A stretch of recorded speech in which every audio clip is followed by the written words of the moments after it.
Boa noite, sejam bem-vindos. Eu entrei uns 2 minutinhos antes para poder organizar a casa, colocar aqui o tema, poder fixá-lo, enviar os aviõezinhos, convidando as pessoas para poder entrar nessa live que irá iniciar. Uma live que tem tudo para ser fantástica. Afinal de contas, nós estaremos aqui com a Edila Thaís, isso, e falaremos sobre o tema liderança positiva, transformando gestão em resultados exponenciais. Promete, não promete? Então, à medida que vocês forem entrando aí, aguardem 2 minutinhos que eu entrei aqui antes, apenas para poder ajustar tudo, colocar tudo no lugar, para então poder receber a nossa queridíssima Edila Thaís, tá bom? Estou simplesmente disparando os aviãozinhos, convidando os colegas, as pessoas que forem entrando, puder colocar aviãozinho, disparar os aviãozinhos aí também, para poder avisar ao Instagram que iremos começar uma super live, para que ele possa disparar, né, e chegar ao máximo de pessoas possíveis essa nossa live. Eu agradeço, ok? A Edila Thaís, ela é coautora também no livro Liderança Extraordinária, que compõe a coletânea Foco em Resultados, do qual eu também faço parte. E vamos chegando. Pode entrar, aguardando a Edila. Tudo bem, Ricardo Valadão? Edila Thaís chegou. Ricardo Valadão, seja bem-vindo. Vamos chegando. Hoje, infelizmente, eu estou sem musiquinha de fundo. Meu computador deu um pequeno probleminha. Mas isso não impede que essa live seja fantástica. Vou convidar aqui a Edila para a gente poder começar esse nosso bate-papo incrível. Vamos lá, Edila. Dando aí.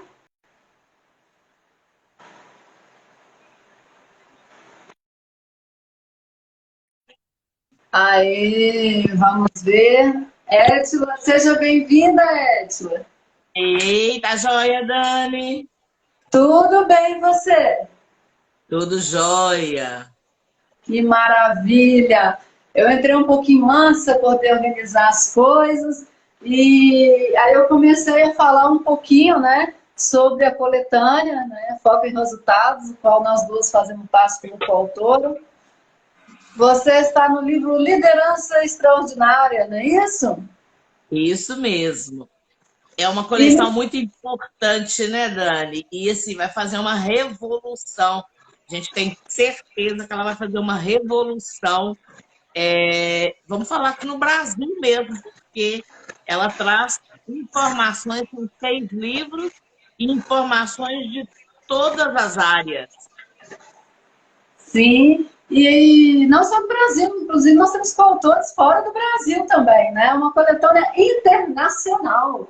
É Verdade, fantástico, gente. esquecido. Outro dia eu tive a honra de estar numa reunião de Zoom com uma pessoa lá nos Estados Unidos, né? O nosso queridíssimo Ronan. Ele entrou em contato para a gente fazer um bate-papo, nós dois, foi assim, super bacana. Ele tem uma experiência, uma bagagem enorme com storytelling, né? Que ele trabalha 10 anos na Disney. Então, e é uma gracinha, eu só tenho a agradecer, né? E, Edila, vamos lá. Eu gostaria primeiro que você se apresentasse, falasse um pouquinho não só da Edila enquanto profissional, mas enquanto ser humano, né? A sua trajetória de vida até chegar nesse momento, hoje, na Edna que está na minha frente, mesmo que seja virtualmente. Vamos lá. Bom, Dani, é um prazer para mim falar, Daniela, porque eu costumo falar que a primeira coisa, né, que me fez chegar até aqui foi a minha família. Eu sou a quinta filha de uma família de 5 filhos mesmo. Eu sou, como diria aqui em Minas, né, como dizem, a rapinha do tacho, bem mais nova que os meus irmãos. E, além de tudo, eu sou baixinha. Os meus irmãos são bem mais altos. E aí cresci com aquela gozação. Adolescentes, eu naquela de 7, 8 anos, a baixinha da família. E um dia eu lendo uma história, eu li que nos pequenos frascos estão os melhores perfumes. Eu falei, poxa, tô feita na vida. Então eu sou o melhor perfume lá de casa. Então, assim, Isso falei, daí não tá preciso de certíssimo. mais nada. Já sei o que eu vou contar lá em casa. E não deu outra. Na hora do jantar, quando começou a gozação, eu contei a história e falei, pois é, porque nos menores frascos estão os melhores perfumes. E a minha irmã, tem uma irmã que ela é muito assim, gozadora, fiz aquela voz de cadavérica assim, e os piores venenos. Jogou um Também. balde de Esse é um água pequeno fria. detalhe. Jogou um balde de água fria. Sabe quando eu devo ter ficado com a cara assim muito espantada, que o meu irmão virou para mim e falou assim: por que você está olhando desse jeito? Eu falei: bom, e agora? O que eu gostei? Melhor perfume ou pior veneno? E o meu irmão falou para mim algo que eu levei para a vida, mas que foi. Ele não sabia, enquanto adolescente, a profundidade que ele estava me falando. Ele falou assim: você decide. Tudo que você fizer, você vai decidir se você é o melhor perfume ou o pior veneno. E com isso eu tive a minha primeira lição de protagonismo, porque sou eu que vou decidir sempre na minha vida. E eu cresci com essa questão. Eu cresci muito com essa ideia de... Hoje eu uso a palavra protagonismo, mas eu cresci com essa ideia. Eu vou decidir o que eu vou fazer, quem que eu vou ser. E quando eu comecei na minha carreira na área de educação, eu fui trabalhar com jovens, com adolescentes, e na década de 90, muitas vezes eles eram chamados de aborrecentes. E aquilo me incomodava muito. E eu comecei a trabalhar com eles com projeto de vida. Eu era orientadora, era para ser orientadora educacional ou vocacional, que era ensino médio, né? Já esperava que eu chegasse com isso. E eu decidi que eu não ia ser orientadora educacional ou vocacional, que eu iria trabalhar projeto de vida, que era mais do que a carreira estaria ali, mas era ele que ia decidir. Então, por causa desse projeto, eu fui fazer psicanálise, porque eu queria conhecer mais esse adolescente. Eu fui fazer mestrado, porque eu propus uma pedagogia diferente para esse adolescente, que fosse trabalhar num grupo e que ele fosse o tempo todo esse protagonista mesmo. E quando eu passei pelo mestrado, quando eu saí do mestrado, eu falo que eu ganhei um presente e um desafio. O meu presente foi a bolsa do doutorado. E o desafio foi o seguinte: como você vai preparar o professor para trabalhar com essa pedagogia, com esse projeto de vida que você está propondo? E com isso, que desafio, né? Foi um desafio. Eu fui mesmo para... Eu poderia ter escolhido outro tema, porque apesar de ter ganhado a bolsa, eu não era obrigada, mas eu aceitei o desafio. Novamente. Isso é uma das coisas que eu sempre gostei. Aceitar desafios, tá? E eu fui trabalhar com essa questão de ir para o doutorado, pensar nisso.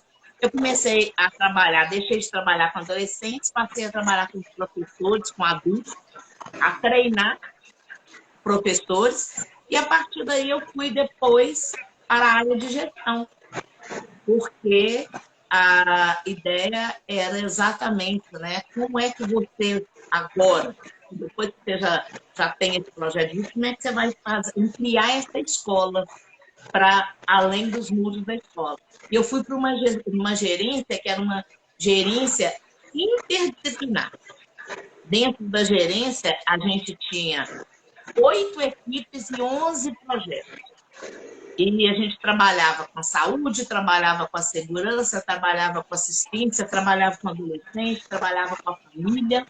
Então, cada projeto era uma área. E com isso, eu desenvolvi exatamente essa parte de gestão, mais ainda de liderança, porque se lá atrás eu já tinha aprendido que eu era, e o primeiro líder que eu sou é essa autoliderança, é que você decide, esse protagonismo, agora eu aprendi, já tinha aprendido a ter líderes de equipe, né, porque eu era com os adolescentes, depois fui com os professores, eu fui ter líderes de líderes, porque eu tinha várias equipes e nessas equipes tinham líderes. E foi com isso aí que eu trabalhei 10 anos na prefeitura, e quando eu resolvi me aposentar, aos 52 anos, eu falei o seguinte, eu vou me aposentar porque agora eu vou assumir um desafio para mim. Eu quero ser empreendedora do conhecimento que eu trabalhei esse tempo todo. E aí eu fui fazer o quê? Abri minha empresa e resolvi, né, me especializar mais ainda nessa questão de formação e treinamento de líderes e equipes de alta performance. Foi por isso que a Edna está aqui. Show de bola, adorei a sua história, Edna. E você sabe, assim, Edna, eu sou contadora de história, né? Trabalho com storytelling. Então, quando eu escuto uma boa história, eu acho fantástico. E, assim, a sua história realmente é uma história de que trabalha, né? Tanto no âmbito educacional, desde do adolescente, o aborrecente, né? Você colocou a questão aí que a gente realmente, a gente falava isso alguns anos atrás, quanto também vindo trazer isso para os adultos e agora você potencializando isso, né, através do trabalho que você está fazendo, agora também com o livro, através de palestras, treinamentos, ou seja, você está ampliando esse trabalho que você direcionou durante tanto tempo na rede municipal, né? E agora está abrindo leque para que mais pessoas possam conhecer o seu trabalho. E isso é fantástico, porque é uma troca de conhecimento constante e isso a gente só ganha, né? Porque, igual ele está falando, nessa convivência nossa aqui, nessas lives entre coautores, nesse período de um mês praticamente que nós estamos fazendo isso, né, um mês e pouquinho, o quanto que eu já cresci a nível de conhecimento é enorme. Por quê? Porque é uma troca de conhecimento. Eu falo do que eu sei, você fala do que você sabe, a gente troca ideias, né? E isso só expande conhecimento, tanto para mim, quanto para você, quanto para a pessoa que está nos assistindo, né? Então, essa questão, né, dessa mudança de data do lançamento, que era para fevereiro, e foi para abril, eu acho que isso só fez crescer, né? Crescer o evento e no nosso autodesenvolvimento, né? Crescer entre nós, a gente se conhecer melhor através das nossas lives, né? A gente desenvolver, aumentando o nosso conhecimento, porque são 6 livros de conhecimentos específicos, né? E a gente vai trocando informações entre eles, e até mesmo na nossa área, né? Você está no Liderança Extraordinária, eu estou no Empreender e Propulsão em Venda. E, às vezes, trocando ideia com pessoas do próprio Produção e Venda, a gente aprende muito. Então, realmente, em áreas diferentes, aí que a gente amplia, né, mais a nossa visão. Então, eu estou achando isso fantástico. E eu queria começar já fazendo algumas perguntas para você, Edna, porque eu separei, foi pouca não, tem muita pergunta aqui. Vamos lá. Quais são os grandes desafios de uma gestão hoje? Dani, a gente pode pensar o seguinte, vamos pensar quais são as reclamações ou as falas que o gestor tem, seja ele dentro de uma equipe, dentro de uma empresa, ou ele como empreendedor. A primeira coisa que ele fala é o seguinte, como é que eu vou saber para onde nós vamos? Como é que eu vou planejar se eu não sei o que vai acontecer amanhã? Então, na verdade, uma primeira dor que ele tem é isso de entender o mercado e entender, não é nem mais entender o que vai acontecer, é pensar nas possibilidades do futuro. Esse é um desafio. está crescendo, as mudanças estão muito rápidas, a gente já vinha com uma questão tecnológica que vai avançando cada vez mais. A gente tem, nessa última década, né, nesses últimos 5 anos, o conhecimento ele dobra a cada 13 horas, ou seja, a cada dia a gente tem que produzir novo conhecimento. Isso significa o quê? Tem outros equipamentos. Então, se quer uma frase que a gente falava antigamente, que é aquela assim, em time que está ganhando não se mexe, essa frase hoje já foi embora. Porque a gente vai mexer, a gente precisa de pensar qual que é a melhor coisa. Deu certo? Porque as coisas evoluem muito rápido, né? Sim, deu certo e o que eu posso melhorar, o que eu posso inovar, porque a resposta de hoje pode não ser a de amanhã. Então, esse é um primeiro desafio. O segundo desafio que ele tem está um pouquinho ligado a isso, que é trazer toda a tecnologia para dentro da empresa. Inclusive, escolher o que é importante ele trazer e o que não é importante. Então, ele precisa, querendo ou não só estar preparado, mas como é que ele vai inovar na frente. Porque ele precisa também, todas as TIs, as máquinas, os sistemas, eles podem ajudar, como eles podem não ser tão úteis em algumas questões. Então, ele precisa pensar nos processos que ele tem, como melhorar e o que é útil. Agora, o maior desafio dele é quando ele fala o seguinte: o que eu vou fazer com esse meu colaborador aqui que não está produzindo o que ele pode? O que eu vou fazer para conquistar esse cliente que está comprando do vizinho? Como é que eu vou fazer para trabalhar com esse fornecedor que não me entrega no prazo que ele prometeu? Então, isso significa o quê? Eu estou falando de gente. O maior desafio dele é essa gestão de pessoas. E eu gosto muito de usar uma frase do Simon Sinek, que ele fala o seguinte, que o líder, que o empreendedor, ele não gerencia resultados. Ele faz gestão de pessoas que produzem resultados. Exatamente. Então, o grande desafio dele é esse aí. Porque senão a pessoa começa a computadorizar apenas números, né? E esquecem que aqueles números são seres humanos, são pessoas.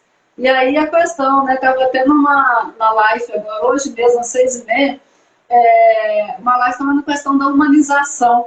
E é nesse ponto que a gente chega aí, porque trabalha com pessoas. E as pessoas esquecem muitas vezes disso, que são seres humanos que estão do outro lado, né? E meio que passa a contabilizar números. Ah, eu tenho tantos funcionários, eu tenho tantos clientes, eu tenho tantos, né? E aí aquilo ali vai se perdendo.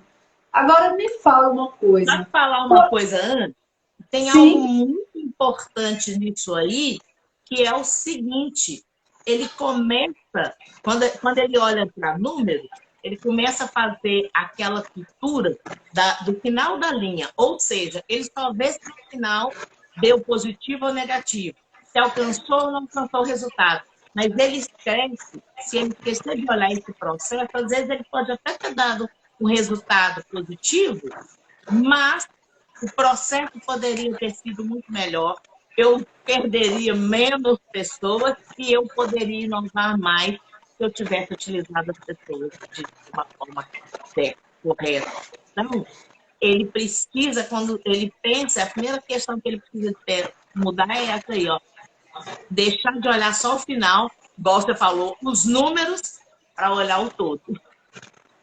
Maravilha. Agora me fala quais são as características da liderança positiva. Bom, primeira questão começa nele mesmo. Ele é um líder que conhece a ele, conhece os seus pontos fortes, conhece os seus pontos limitantes, sabe, ele pensa nesses pontos fortes e como é que ele vai potencializar esses pontos fortes. E desses pontos limitantes, o que é que ele precisa. Porque nem tudo ele precisa de ser bom. E muitas vezes, o que ele precisa é de pessoas boas. Porque se o líder gerencia pessoas que vão produzir, ele não precisa, ele precisa conhecer o processo, mas ele não precisa ser um expert em todo o processo, né? Então, a primeira coisa, ele precisa conhecer a si mesmo e estar pronto o seguinte, para falar o seguinte: eu vou crescer, mas eu preciso de uma equipe comigo e que essa equipe vai crescer. Conhecendo a si, ele começa a ter essa autoconfiança. E isso ele começa a passar uma credibilidade para as pessoas que estão. Ele não confia nele, como é que ele acha que as pessoas vão confiar? Né? Para que as pessoas confiem nele, ele precisa de também conhecer as pessoas. E aí a gente tem uma máxima que a gente fala demais, mas é importantíssimo. Ele precisa conhecer as pessoas para colocar a pessoa certa no lugar certo. Aquela questão de que, olha, aí é o seu lugar e aí você tem que ficar, ele precisa ver se realmente aquela é a melhor pessoa para ali. Será que eu não posso colocar uma outra melhor ali? Ou será que aquela que está ali eu devo investir? E às vezes ele vai ver potencial naquela pessoa que nem a pessoa ainda está vendo. Mas que ele vê o potencial para quê? Para ajudá-la a crescer. Então, quando ele começa a conhecer as pessoas, tem esse interesse genuíno e que as pessoas percebem isso, elas trabalham com mais satisfação. Com isso, ele desenvolve dentro da equipe dele duas questões. Primeiro, uma palavra que muitos líderes têm medo, que o colaborador fala, mas muitos líderes têm medo, que é autonomia. E o que é autonomia? É eu dar liberdade para você fazer do jeito que você acredita que é melhor. Só que para você dar essa autonomia, eu preciso de quê? Eu preciso te conhecer para ver se você tem realmente essa capacidade. E eu preciso, depois de sentar com você, e entender o quê? Daniel, como é que você vai fazer? Qual que é a sua proposta? Você não precisa fazer igual a mim, mas qual que é a sua proposta?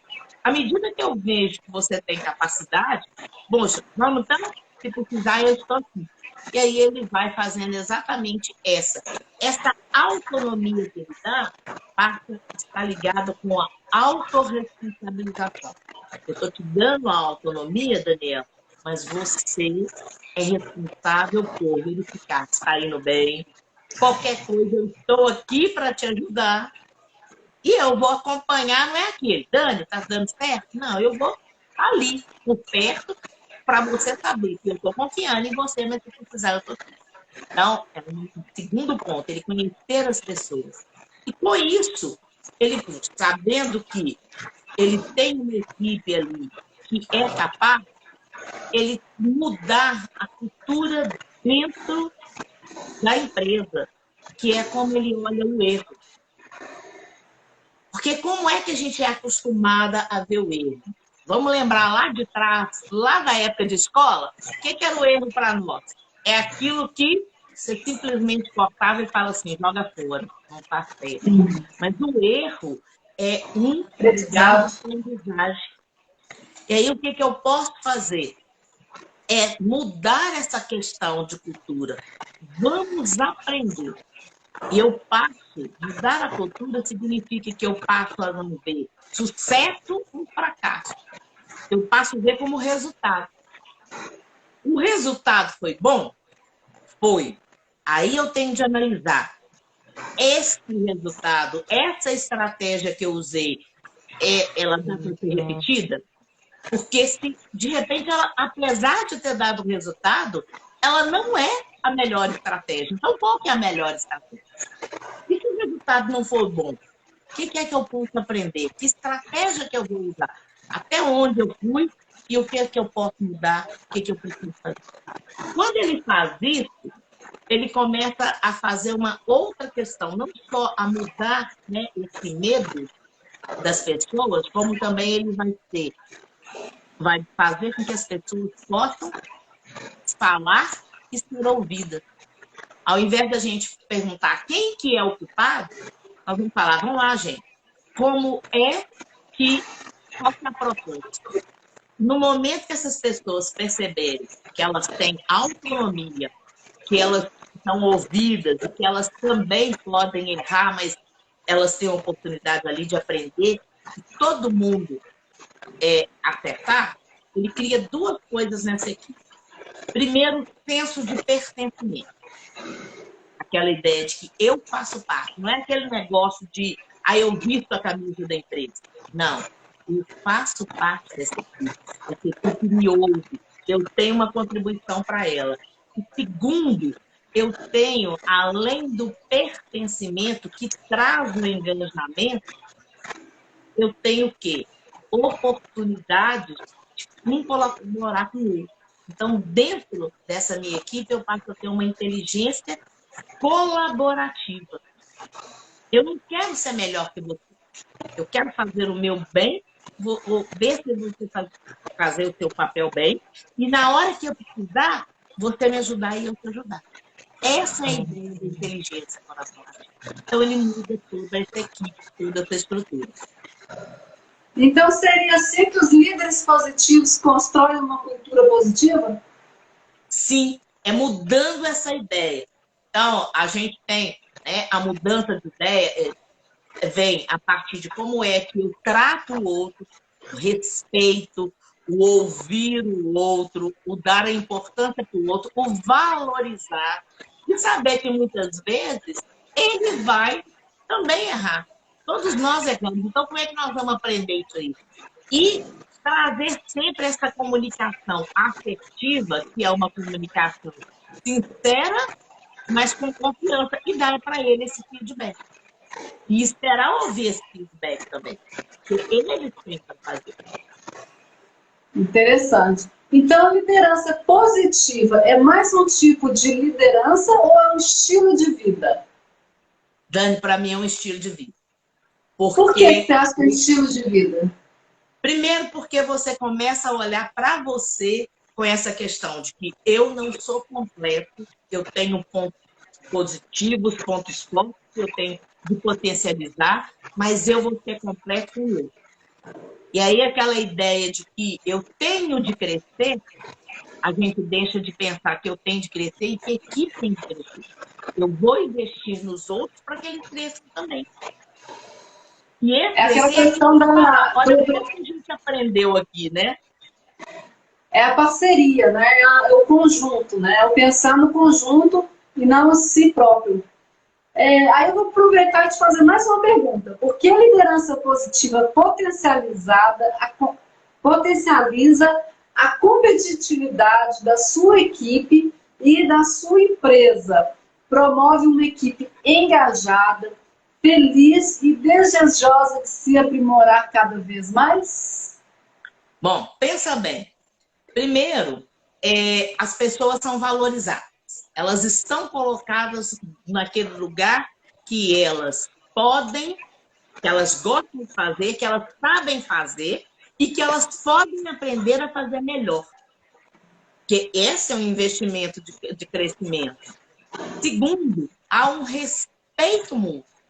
E aí eu costumo falar que muitas vezes a gente fala que a minha empresa ela aceita a diversidade. Então, ela tem vagas para os PCDs, né? As pessoas com deficiência. E aí? Eles são utilizados e bem utilizados? Eles são vistos como pessoas que têm uma capacidade, foram contratados pela sua capacidade ou só para cumprir quota?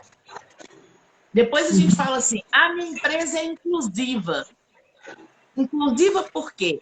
As pessoas, só porque elas estão ali na empresa, mas elas são ouvidas, elas têm o direito de dar opinião no sentido de falar como é que elas propõem uma mudança, o que é que elas acham que pode ser melhorado, não só nos processos, mas também em função até de ambiente. E terceiro, elas são ouvidas, porque só nesse momento de ouvir, de pensar junto aquilo que a gente até comentou, né? De tentar e falar, não deu certo ou deu certo, mas o que, que a gente pode melhorar, é que eu vou me sentir pertencente. Quando eu sinto pertencente àquele grupo, eu me engajo, que eu quero fazer crescer. E Eu aí, falo, eu falo, Ed, você me perdoe se eu estiver errado, posso me corrigir, mas eu vejo muito nisso assim, que quando existe um contrato entre funcionário e patrão, né, é um contrato de trabalho, o funcionário ele vai trabalhar porque ele precisa do dinheiro, né, e o patrão contrata porque ele precisa de um profissional. E aí, o que acontece? Muitas vezes não existe essa troca, né? Exatamente isso aí que você está falando, e fica apenas uma relação comercial, onde a pessoa que vai trabalhar, ela vai dar simplesmente, vou falar assim, o mínimo dela. Tipo assim, aquilo ali ela vai fazer simplesmente o que foi exigido para poder pegar o salário no final do mês. Agora, quando existe essa comunicação, essa equipe, quando a equipe é engajada, essa pessoa se sente parte dessa equipe, né? Aí ela vai trabalhar feliz, porque ela sabe que ela faz parte daquele processo. É isso mesmo? é isso mesmo. E nesse ponto a gente começa a pensar no quê? Lembra que eu falei que a gente tira o olho daquela cultura da última linha, de pensar só no resultado? Quando todo mundo começa a olhar para o processo, por isso que ele produz mais, né? Por quê? Porque ele começa ali não só a pensar, a meta é X e a gente bateu, mas ele começa a pensar assim, como é que eu melhorei o processo? O que eu cresci nesse processo? O que o outro, eu ajudei o outro a crescer nesse processo?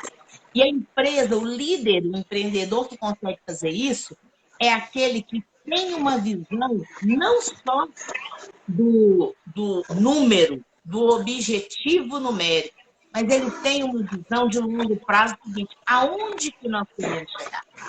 Qual que, na verdade, é o impacto que eu quero produzir? Qual que é o impacto que esta empresa deseja provocar no mundo? E nas pessoas que estão aqui? É muito diferente, tem uma história não vou me lembrar quem contou a história, mas que um presidente foi visitar a NASA na época do primeiro lançamento do foguete para a Lua. E ele chegou e ele perguntou para o faxineiro, a pessoa que estava varrendo lá, qual que é o seu trabalho aqui? E ele virou e falou assim, eu ajudo a lançar, a enviar o homem para a Lua. Ou seja, é muito mais do que eu faço. Eu tenho uma visão de todo. Porque se isso aqui não funcionar, lá não vai funcionar. Então, pensando nesse dia a dia, imagina o seguinte, quando você tem, por exemplo, um vendedor de sapato, você falou ali do contrato. Se ele vai para lá e se acha só como, eu tenho de vender o produto, que é o sapato, não pode, inclusive, ter o desastre que a gente vê naquele filme. Qual que é? Ai, gente. As patricinhas, não é as patricinhas, não. Aqueles dois policiais ocupam o lugar de duas meninas loiras. Eu esqueci como é que chama o filme. Estou com a cena aqui na cabeça, mas esqueci.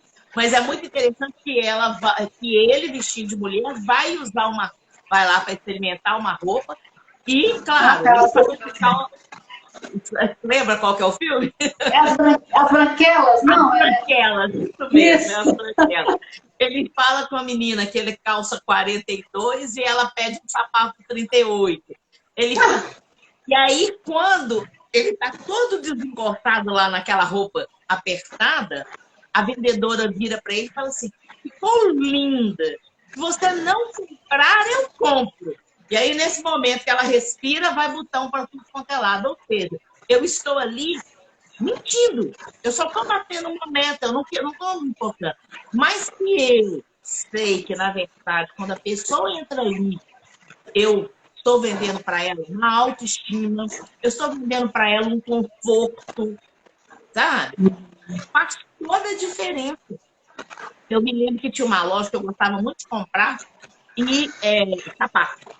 E a menina, quando eu chegava lá, tinha uma vendedora que ela virava para mim e falava assim, que eu gosto desse sapato, que você só insiste, eu não tenho nada, não tem nada de amarrar. E aí ela virava para mim e falava, olha, chegou algo do jeito que você quer. Então ela já me trazia, o vendedor olhava e a gente conversava e ela falava, né, sobre eu trabalhava em pé, às vezes o dia todo, como às vezes eu dou treinamento o dia todo em pé, vou estar de salto, mas não pode ser aquele salto lisinho e fino, tem de ter alguma coisa. E ela trazia aquelas questões e ela já guardava aquilo. Quer dizer, olha o interesse dela. Ela aprendeu que ela não vendia só sapato, ela não vendia uma caixa, um par, ela vendia um objeto que ia trazer conforto, que ia trazer uma sensação de bem-estar, que ia trazer uma autoconfiança. Porque se eu não quisesse me sentir bem, eu iria de Havaiana, chegaria lá no treinamento e falar, gente, dá licença que eu vou colocar a Havaiana que está muito mais tranquilo para mim. Mas eu queria também estar bonita, na forma que eu me achei bonita. Então, essa é uma diferença que quando você consegue passar essa visão para aquela pessoa, eu te dei exemplo de alguém que faz uma venda. Mas imagina a secretária lá de um consultório que sabe que não é só que, por exemplo, a pessoa que chega no dentista, ela está nervosa. Então, se ela atende a pessoa, ela já, né, vamos colocar, até por toda a questão, eu estou nervosa porque eu não sei o que vai aparecer com o meu dente, ou eu estou com medo do motorzinho, tem gente que já não gosta. Não, se ela atende aquela pessoa de qualquer jeito, ela já cria um ambiente pior ainda. Quando ela se vê que ela é o primeira pessoa a falar daquela firma, a falar daquela empresa, muda toda a diferença. Cartão postal vai ser outro. Com certeza. E às vezes você vai num lugar ou deixa de ir pelo seu atendimento, né? E isso é uma coisa fantástica, porque pode ter, você pode ir num restaurante, pode ter a melhor comida do mundo. Se você for mal atendida, você não volta. E aí eu vou aproveitar essa deixa para te fazer uma pergunta. Você diz para ocupar espaços de liderança e se destacar, um gestor precisa ter iniciativa e diferencial. O que seriam esses diferenciais? Bom, primeiro, existe a questão do conhecimento, ele precisa se conhecer. Segundo, por que se conhecer? Porque ele precisa saber o que ele acredita, quais são os valores dele. Aquilo que ele acredita está alinhado com a empresa dele. Com a empresa dele ou que ele trabalha. Porque às vezes ele acredita, falando que acredita numa coisa e está construindo uma empresa totalmente diferente. Se ele está sendo empreendedor, empreendendo numa outra empresa, né? Sendo um líder na empresa do outro, e essas empresas assim, não encaixam, né? O valor que ele tem não encaixa com o valor da empresa, como é que nós vamos fazer? Por quê? Por que isso é importante? Porque ele vai passar essa visão para a equipe. Essa equipe tem de comprar essa visão desses valores, dessa empresa, e verificar o seguinte, eu estou aqui com você com interesse genuíno, não é só de bater a meta. Eu quero realmente, se você quiser, eu quero te ajudar a crescer. Por isso que é importante também, na hora da contratação, né, verificar, conseguir identificar esses valores se estão realmente de acordo com o valor da empresa, né, para não ter esse choque depois em relação à equipe. Correto? Demais. Deixa eu só comentar algo que você falou aí que é muito importante, que você falou de contratação.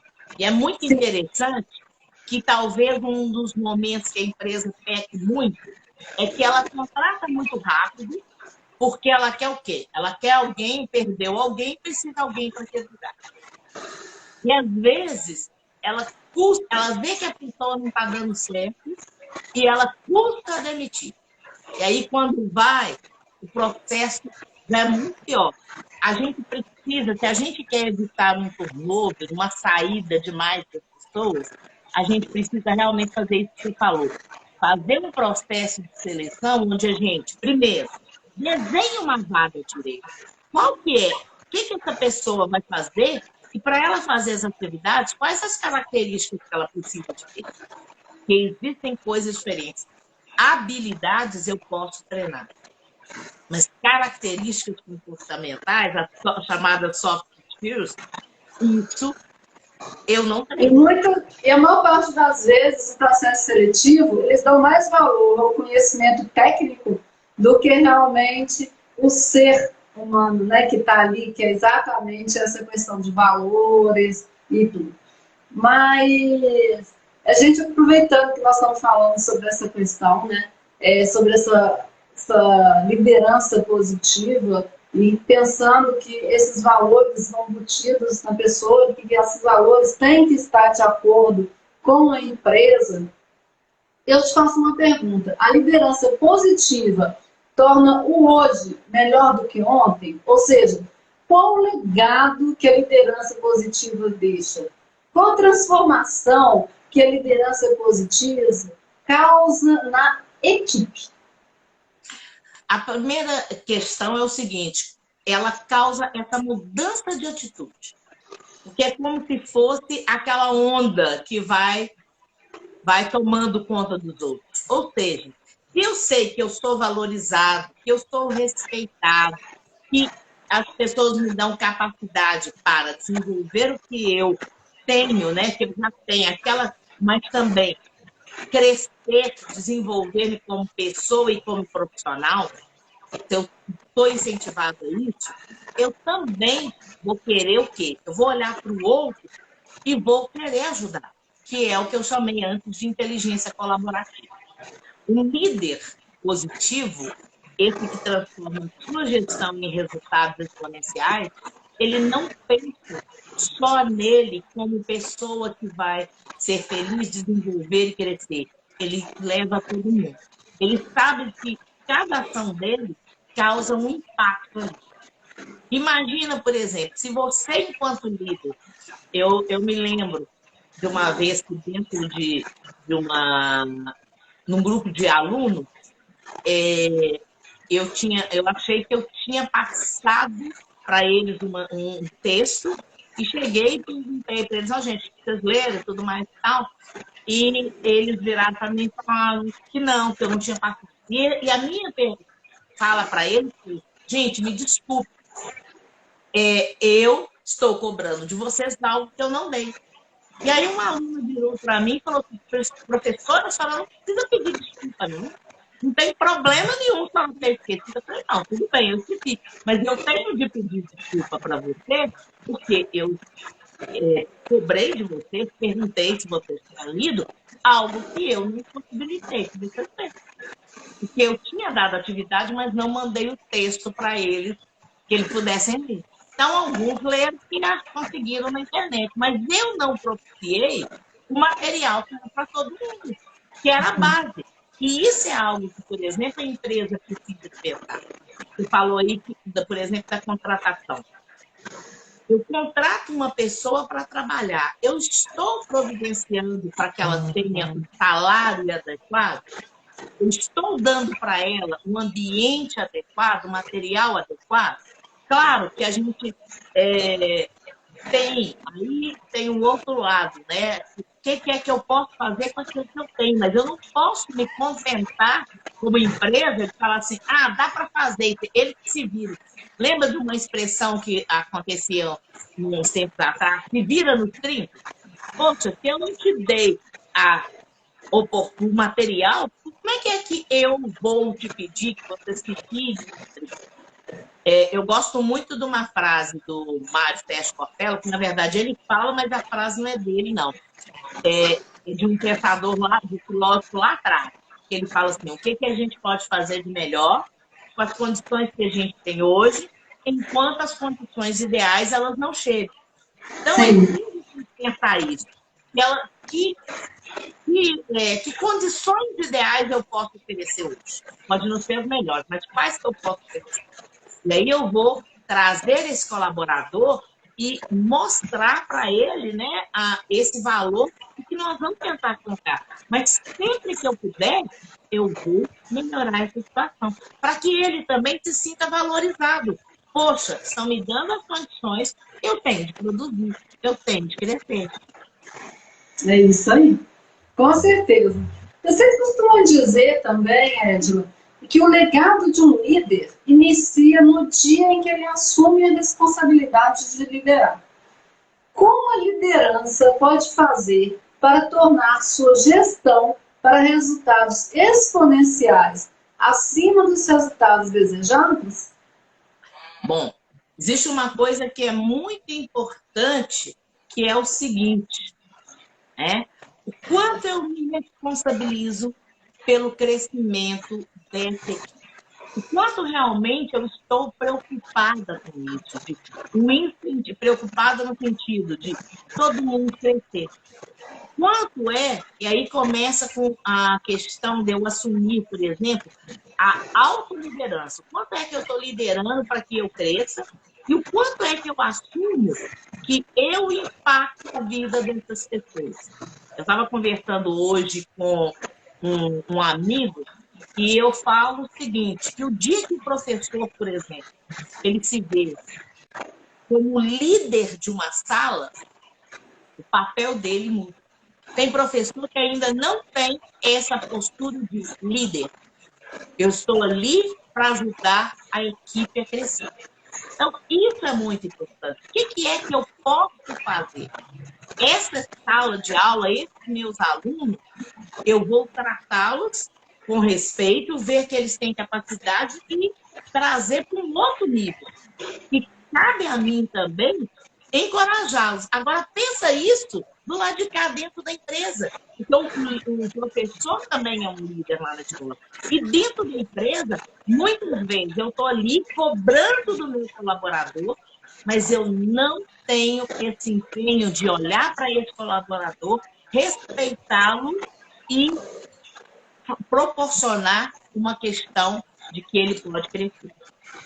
Então, Sim, eu costumo falar o seguinte. a palavra respeito aí, você já falou várias vezes, né, inclusive nessa live, e eu acho que eu devo realmente ser enfatizado, né, porque é respeito mútuo, né, é o respeito do patrão com o funcionário, do funcionário com o patrão, né.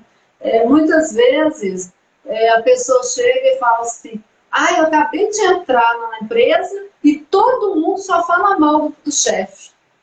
Eu assim, bom, você primeiro tem que analisar se realmente, né, é o chefe que é ruim ou se eles que são ruins, por isso o chefe. Então, assim, E aí, é a questão do respeito, né? E aí o profissional chega novo na equipe e aí ele já é inserido num local onde existe uma desavença, assim, na cara, que a pessoa já chega falando mal do chefe, né, mal do patrão. E isso é uma coisa para se pensar e refletir, porque tanto a pessoa também não pode levar a sério o que ela recebeu, né? Porque você não sabe, você tem que ouvir pelo menos os dois lados, você tem que vivenciar ali para você ver o que está acontecendo. Porque às vezes o funcionário está reclamando porque o patrão acha ruim, ele está deixando o celular durante na hora que o cliente está lá na parada sendo atendido, e aí? A razão é do patrão que está sendo chato, que está cobrando, ou porque o funcionário está sendo inadimplente com o serviço dele? Né? Então, são dois pesos, duas medidas, a gente tem que analisar os dois lados, né? Não dá para a gente ponderar isso daí. E aí eu quero aproveitar. Pode falar. Só comentar uma coisa, Dani. E esse respeito aí, pensa bem, se a gente trouxe toda aquela mudança de postura, de valorização do que o outro faz, de valorização das capacidades deles, de possibilidade dele crescer ali, e mais do que isso, ele entender como é que o trabalho dele é importante, se ele está olhando o celular ao invés de estar atendendo o cliente, ouvindo, está faltando respeito de quem se entende. Então, se eu conseguir transmitir essa visão, E se faltou isso aqui, faltou um interesse. E Uhum. aí, lembra que eu falei assim, às vezes a gente demora, quer contratar rapidamente, não para pensar. E às vezes a gente precisa de encerrar um contrato e fica deixando as coisas acontecerem porque a gente está assim, mas nós vamos ter que substituir. Mas existe uma coisa importante que o líder precisa de fazer, inclusive nesse respeito, e esse respeito com os outros que trabalham naquela equipe. Essa pessoa não está dando certo, então está na hora. Primeiro, aí é aquilo que a gente já falou, né? Feedback. Sempre esse feedback do que é esperado, do que foi visto de ação e do que pode ser corrigido. O que é que ele, o próprio trabalhador, percebeu ali. Mas se isso não aconteceu, talvez seja uma forma muito interessante de é a hora da gente cortar. Só te dar um exemplo rapidinho. Eu me lembro de uma vez que eu tive que fechar um contrato com um estagiário. E eu sempre falei o seguinte, nós éramos 10 gerentes e eu era considerada a mais chata para escolher pessoas. O RH já falava que eu era mais chata, mais exigente. E eu sempre falava com eles assim, olha, eu sou sim, mas em compensação, eu sou aquela que tem menos turnover. Eles podem ficar 2 anos e geralmente eles ficam 2 anos lá na equipe. E uma das coisas que eles ouviam de mim era, você precisa de gostar do que você faz. Se você não gostar, procura outro lugar. E eu me lembro que uma vez eu sentei já tinha conversado, né, com essa pessoa, já tinha dado feedback, a gente já tinha feito o PDI, o Plano de Desenvolvimento Individual, né? E eu sentei com esse estagiário para fechar o contrato. E ele virou para mim e falou assim, Edila, mas eu gosto daqui. Eu falei, não, eu sei que você gosta da gerência, você gosta do equipe, mas você não gosta do trabalho que você faz. Então, para nós, você é uma pessoa agradável. Para o nosso cliente, você não é a pessoa que você precisa ser. Então, isso é muito importante. Por isso que eu falei, desenhar tudo e saber realmente o que você vai colocar. Não assim, eu gosto ou não do fulano, mas as suas atitudes mostram que você não está fazendo. Sim. E aí é aquele negócio, né? Os incomodados se retirem, né? Se você não está satisfeito, vai atrás de outra coisa que te deixe mais satisfeito. Porque ficar só reclamando também não vai melhorar a sua vida, né? Então, busca outra Exato. coisa, né? E aí, eu acho que você já até falou um pouquinho sobre isso, a questão de como ser uma liderança efetiva com afetividade, né? Seria exatamente essa questão do envolvimento, né? Da equipe, de estar trabalhando o ser humano, né? Um pouquinho realmente daquilo que a gente falou, é isso mesmo, Edna? Sim e não. Tem um pouquinho mais que isso. Porque o que é Então, ser conta efetivo? pra gente. O que é ser efetivo? É você saber colocar, né? O que é que tem que ser feito? Isso tem que estar muito bem desenhado. O que tem que ser feito? Qual é a função de cada um? O que é esperado de cada um? E ter esse acompanhamento. E onde que vem esse afetivo? É exatamente nesse momento que eu tenho respeito pelo outro, eu valorizo o outro, mas eu não me preocupo de sentar com o outro e falar, olha, você está acertando. Você foi nesse ponto. Essa sua atitude aqui, tipo, nesse dia que você estava atendendo fulano, você ficou mais concentrado no seu celular do que no atendimento. Aconteceu alguma coisa? Estava acontecendo alguma coisa?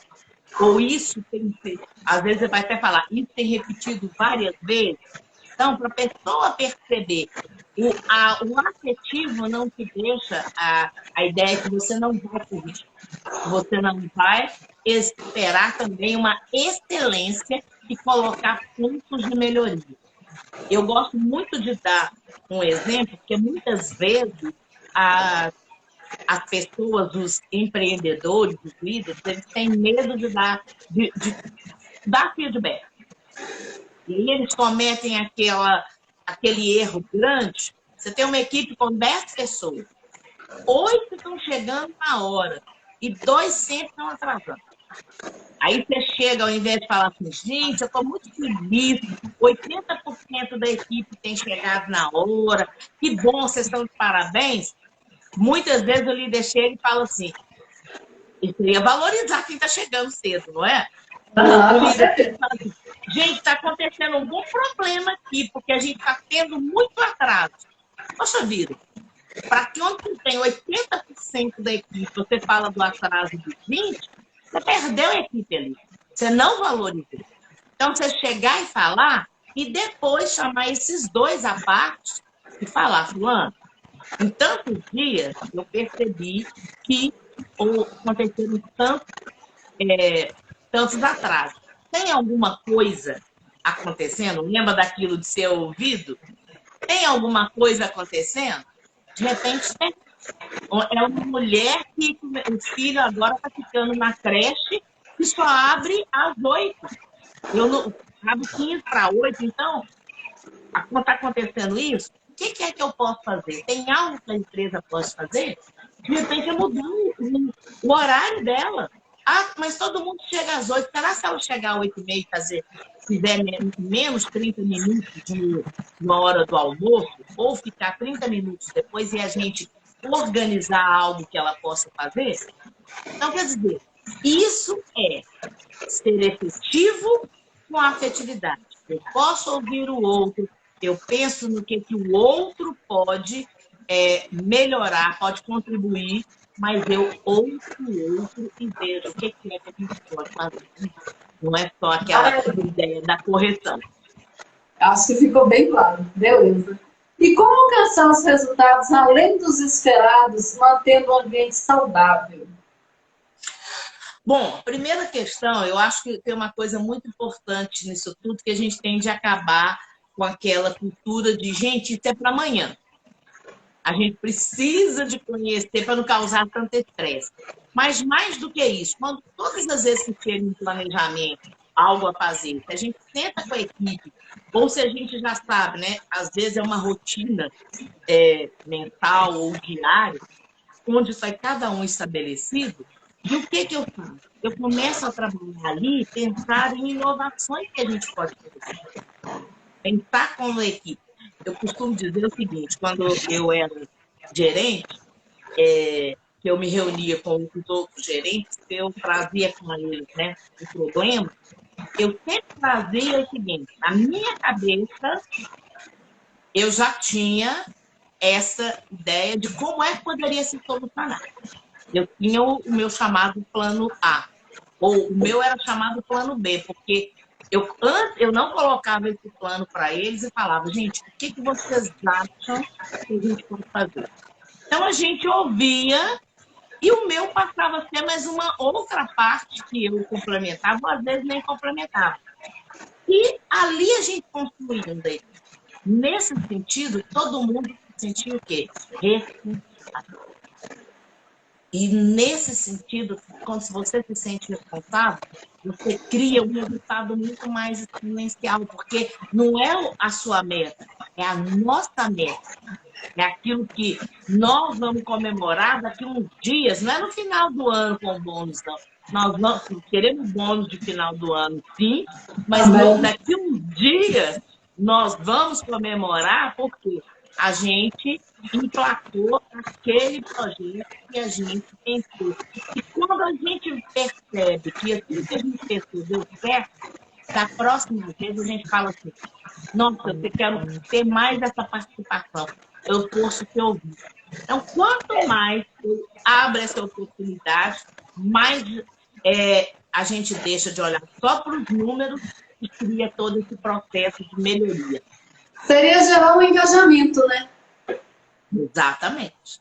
É um engajamento, ter uma equipe engajada. Maravilha. Edna, nossa senhora, hoje foi bom demais esse papo, viu? Muito produtivo, muito gostoso. E assim, eu gostaria de te agradecer primeiramente esse momento, pedir para você deixar uma mensagem final aí pra gente, deixar os seus contatos, né? Gente, quem não me segue, passa a me seguir aí, Daniela Lima, _oficial. Da mesma maneira também, Segue a Edila também, a Edila Thaís, tá? Deixa os seus contatos e deixa uma mensagem para a gente poder fechar com chave de ouro aí, por favor, Edila. Olha, eu gosto muito de uma frase da Jane Goodall. A Jane Goodall é uma ambientalista. E ela fala o seguinte, que você não passa um único dia sem causar um impacto no mundo. A sua atitude faz a diferença. E você escolhe a diferença que você quer fazer. Então, cada um de nós vai escolher que impacto nós queremos deixar, que legado que nós queremos deixar. Se, como quem ouviu lá atrás, vai entender, quem não ouviu, volta lá na live para ouvir, no início da live. Se eu sou o fraco, né? O melhor perfume, ou se eu sou o pior veneno. Eu vou escolher a cada dia. Então, isso é algo que você vai escolher sendo líder, sendo colaborador. E daqui a pouco, vocês vão estar trocando essas disposições aí. E você escolhe, inclusive, isso. A posição que eu quero estar. Tá? Bom, como a Dani já falou, o meu Instagram é Edila Thaís e a página, site da minha empresa é Rema, RH, Rema com RH, tá? RH-E-M-A, remadesenvolvimentohumano.com.br. E lá você encontra mais sobre o meu trabalho, que eu faço com desenvolvimento humano, tanto para as empresas quanto para as pessoas. Eu atendo tanto você que quer crescer, quanto você que quer que a sua equipe cresça, que a sua empresa cresça, que os líderes da sua empresa cresçam. Tá bom? Maravilha, muito bom. Ô, gente, eu queria também deixar aí avisado para vocês, né, que tanto na minha bio quanto também na bio da Edila, né, Edila, tem aí o Linktree da Avante, onde vocês conseguem adquirir os livros com desconto, tá? E também a entrada do congresso e fazer a sua inscrição para o dia do lançamento, né, do dia 1 e 2 de abril, tá bom? Edila, foi um prazer, muito obrigada. Um abraço, adorei nosso bate-papo, viu? Você viu que eu te chamei de Dani, né? Estou super íntima, Dani. Ai, que maravilha! Isso é muito bom, eu gosto muito disso. Muito obrigada. Beijão para vocês que assistiram a gente, que vão assistir depois. E realmente, assim, você fique com vontade de crescer e ajudar cada vez mais as pessoas a crescerem e a se desenvolver.